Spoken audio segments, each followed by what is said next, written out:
Hi everyone, I'm sure you noticed by the title of this video and also that I am wearing pajamas that I am about to spend the day in PJs having a PJ party with one of my best friends. Neva and I started our year off with our love of Icebreaker. We fell in love with this series and this book. Then we read Wildfire and had a really good time with that one too. I didn't love it as much as Icebreaker, but I still really did like it. And we knew that Daydream was coming. Daydream has our boy Henry. We love Henry. Since the moment we read Icebreaker, we have loved Henry and we have waited for this book to come out. So now we both have it, we both have the audiobooks, and today we are just going to spend the day online together, just the two of us, enjoying our boy Henry and reading Daydream. I am so excited to read this book. I am so excited to experience it for the first time with Neva and just have a fun day with my bestie, all curled up, all cozy. Snacks have been acquired. We are ready to read this book. So come along with me for a PJ party with my best friend as we read Daydream. I'll pop in every once in a while with thoughts throughout the book, and hopefully this lives up to what we want it to be. Because to say that we have hyped this book up in our minds is an understatement. We are so prepared to love this book, and I really hope it lives up to it. I don't know if it's going to, but I think we'll love it no matter what. Will it be as good as Icebreaker? I have no idea, but I am so excited to read Henry's book.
I'm just going to sit and hug this book for a second. I can tell you this is living up to every expectation I had for this book. I am currently 35% in. I just finished chapter 14. And this book is definitely the same feel as Icebreaker, but it's definitely a lot different in a lot of ways. First of all, it's much less smutty. We have not had a smutty moment yet in this book, which really fits this character, Hallie and Henry's relationship. Hallie is a virgin, first of all, so you would not expect us to jump into necessarily super smutty scenes because that would not be authentic to her character. Also, I do think that we may be potentially writing her a little bit demi. It hasn't been confirmed in the book, but I'm getting those vibes that she really needs to have a connection with someone in order to have a physical relationship with them. So I think that really fits with her character. Going into this book, I knew a lot about Henry. I knew Henry. Henry was one of my favorite characters in Icebreaker. I already knew I loved him. But I didn't know Hallie until this book. And I was nervous that I wouldn't like the love interest as much as I liked Henry, and that might pull away from the book for me. But I should not have been concerned. Hannah Grace, I should trust Hannah Grace with my life at this point, because Hannah Grace wrote a character that I would love just as much as Henry. Hannah Grace has a way of writing female characters that I can 100% relate to and feel like they take my inner thoughts, put them into a character, and make me feel like, wow, other people feel this way in life. And Hallie is that relatable character to me. Hallie is a oldest daughter. She is a people pleaser, big time people pleaser, to the point that like she will do things she doesn't want to do to please other people. I definitely can relate to that a lot. And it causes her overwhelm and anxiety, and again, something I can relate to. If you took Anastasia's anxiety and Hallie's people-pleasing and smushed them together into one person, you have me. I see myself in these characters, and I just love Hallie so much. She works at a bookstore. She runs a book club. She loves books. She loves to bake. She is me. Hallie. We just love her so much already, and I love Henry, so this book is going swimmingly, and they are just so sweet and cute together. The way they support each other, right now they are still in the friendship stage of their relationship, and the way they support each other and the way they're there for each other is just so lovely and beautiful and so authentic, and I just love them so much. In the start of this book, we see that Henry is struggling in one of his classes, and this does become known to Hallie as we go through the book. And Henry is struggling in this class, and Hallie, we find out, has a stepsister who has ADHD.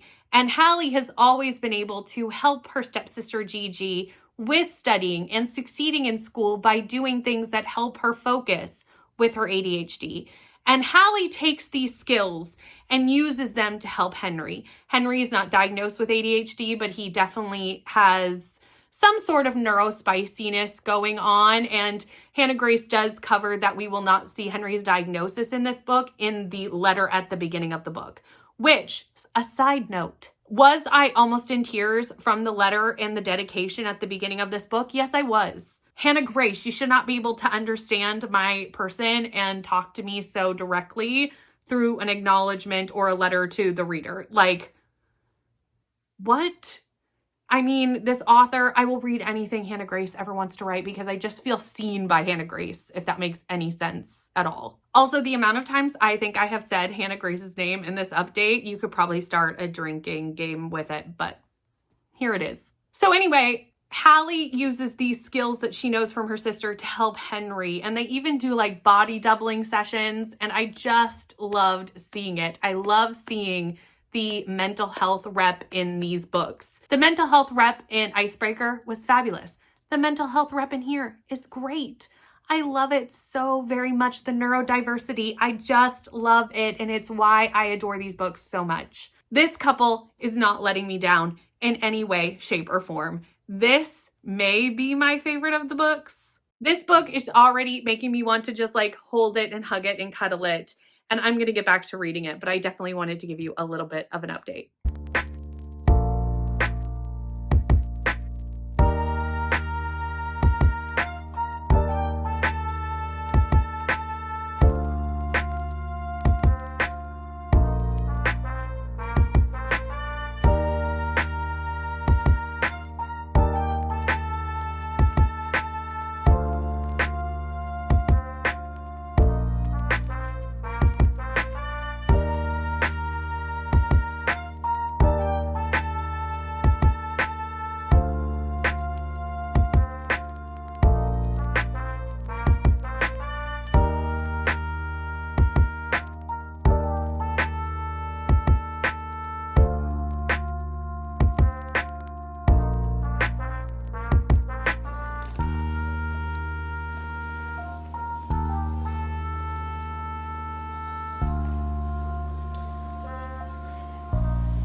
It is the end of the day. I cannot believe it is now time for me to go and do a few kid things and both Neve and I to switch back to parenting roles. But we have spent most of the day chatting, gushing, and just enjoying our time with Daydream. We are not finished the book yet, but we are a pretty good amount through. I am currently on page 279 and at the start of chapter 27, which puts me at 65% of the way through this book. It is definitely chunky. Icebreaker was chunky. It's under 450, but it's, you know, on the bigger end, even for me, for romance, but I don't care. I do not care, didn't care about Icebreaker, don't care that this is a little bit longer. It's still under the 500 page mark by quite a bit, but it is just fabulous. It's so, so fabulous. It's everything I wanted it to be. It's great, and I'm having such a fun time with these characters. What I did not foresee happening with this book is that Henry's book would, in my mind, become Hallie's book. That I did not foresee. I love Henry so much. Everyone knows this. This is not a shock to anyone. But Hallie is just so special and a character that I just relate to so deeply that I just love her. She's had moments where she's overwhelmed, and I completely relate to how she handles those moments. And I love how Henry reacts to those moments and how he just helps her. I also have seen Henry have moments overwhelmed, and I love seeing their relationship in those moments, how she really tries to understand what he needs in those moments as well, and vice versa, what she needs in her moments, and how they work together. This couple is so cute. I will say, this is much less smutty than Icebreaker or Wildfire. If you're going into this for the smut, you will not find it. It is not in here. I am almost 300 pages into this book and it's nowhere to be seen. And I am not minding that absolutely at all because I think it fits the story and especially our characters, and it makes the book authentic. Where if there was a bunch of smut in this book like there were in the first two, I just don't think it would fit this story and their relationship. Their relationship really needs to be this slow burn. Normally, friends to lovers and slow burn are not my favorite thing, but something about this is just working. I think it's the mental health rep in this book and just the characters in and of themselves and how they're written. They are just written exactly how I needed them to be. This is probably going to be my favorite in the series. I think I'm going to like it more than Icebreaker. We'll see how I feel at the end, but I kind of am feeling that way right now, which is nuts because I absolutely adored Icebreaker. We all know it. I, however, am not going to finish this today because I do want to savor the ending, and tonight I am running all over town, and then I have a Vampire Diaries watch along. So there is just no way that this happens tonight. So I am going to throw the bookmark in it at this point, and I am going to finish this on Thursday. Neva is also going to finish on Thursday, so we're going to kind of recommence on Thursday to finish this up. I will come back and chat with you at that point with my final rating and my final thoughts on the book. But this is the end of our pajama day, but I'm not going to close out the vlog here. I'm going to come back and let you know my final rating, even though I'm pretty sure it's going to be 5 stars. If I come back and tell you it's not 5 stars, something has I have no words of how that could even occur, but I will come back to you on Thursday and tell you my final rating and my final thoughts of this book. But I do not anticipate it changing. But you never know. So this is the end of our PJ day, and it has been a lovely PJ day and something that we definitely will be doing again because this was such a fun day, just being together and enjoying a series that we love so much. But I'll chat back with the vlog in a couple of days when I finish. I just finished Daydream and 5 stars, 5 stars, 5 stars, all the stars. Daydream can have them all. It can have all the stars. I adore this book. I adore Henry. I adore Hallie. If you thought I loved them at the 66% mark, you cannot even understand what I went through for the last third of this book. This author, what she did for these characters, this book is just fabulous. This book is nowhere near as spicy as Icebreaker, and I think that fits with these characters in this story I'm not mad about it at all. It didn't need to be spicy. This book would not have felt as authentic to them had it been as spicy as Icebreaker. This is honestly just like one step above Closed Door. It is barely spicy at all, which, considering Icebreaker was like extremely spicy for a contemporary romance, it really is very different. But for this book, for these characters, for everything that Hannah Grace was trying to do for them, it was perfect. I saw myself in Hallie so clearly, and I already loved Henry so much. So this book just checked every box that I could possibly want it to check. I have now made Hannah Grace a auto-buy author. I need to read everything that she writes because clearly she writes female protagonists that will be something that I can latch onto and see myself in. And that really means something when you find someone that can write your life experience into a book so that you can relate to characters that closely. This is one of the few books that I can say that that's happened with, and 2 of those books are from this author and from this series. But that is the end of this vlog. Thank you for hanging out with me and Neva for an entire day of a PJ party and reading this book with us and just coming along for the ride of loving Daydream and loving Henry and loving Hallie. Thank you, thank you, thank you. It's so fun to like share your love of a favorite book with people. So thanks for watching and experiencing it with us in that way. I hope you enjoyed the ride of this vlog. If you have nothing to chat with me down in the comments, leave a purple emoji. I think purple is perfect. Purple is a theme in this book, frankly, so purple will work perfect. Please like, comment, and subscribe, and I'll see you in the next one. Bye.